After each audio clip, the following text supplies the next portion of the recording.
Next సల్ఫనైల్ ureas ఉన్నాయి. సల్ఫనైల్ యూరియాస్‌లో కూడా గ్లైకోజైడ్ లాంటివి సేఫర్ మాలిక్యూల్స్ అని చెప్పుకోవాల్సి ఉంటుంది ఈ సందర్భంలో. దాన్ని కూడా మనం ఎప్పుడు తింటామో దాని ముందే వేసుకుంటే పొద్దున, రాత్రి వేసుకుంటే సరిపోతుంది.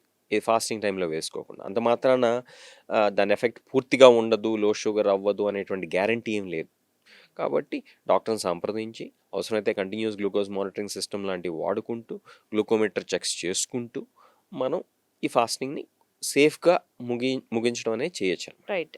Next third group of molecules వచ్చేది D4 ఇన్హిబిటర్స్. D4 ఇన్హిబిటర్స్ అనేవి చాలా రీజనబుల్లీ సేఫ్ మాలిక్యూల్స్ కింద చెప్పుకోవాల్సి ఉంటుంది ఫాస్టింగ్ పీరియడ్స్‌లో.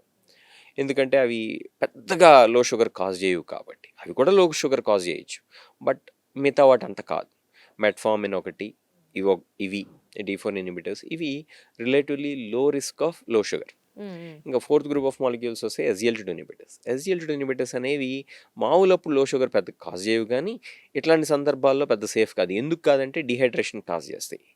డీహైడ్రేషన్ అనేది కూడా చాలా పెద్ద ప్రాబ్లం. ఎందుకంటే కేవలం ఆహారం మాత్రమే కాదు, మంచినీరు కూడా వాటర్ కూడా తీసుకోరు. తీసుకోరు. మన ముస్లిం సోదరులు, సోదరీమణులు ఏం చేస్తారంటే వాటర్ కూడా వాటర్ తాగరు. కూడా తీసుకోరు. వాటర్ కూడా తీసుకోరు కాబట్టి డీహైడ్రేట్ అయిపోవటం, లేకపోతే కిడ్నీస్ షట్ డౌన్ కావటం లాంటి సమస్యలు వచ్చేటువంటి అవకాశం ఉంది.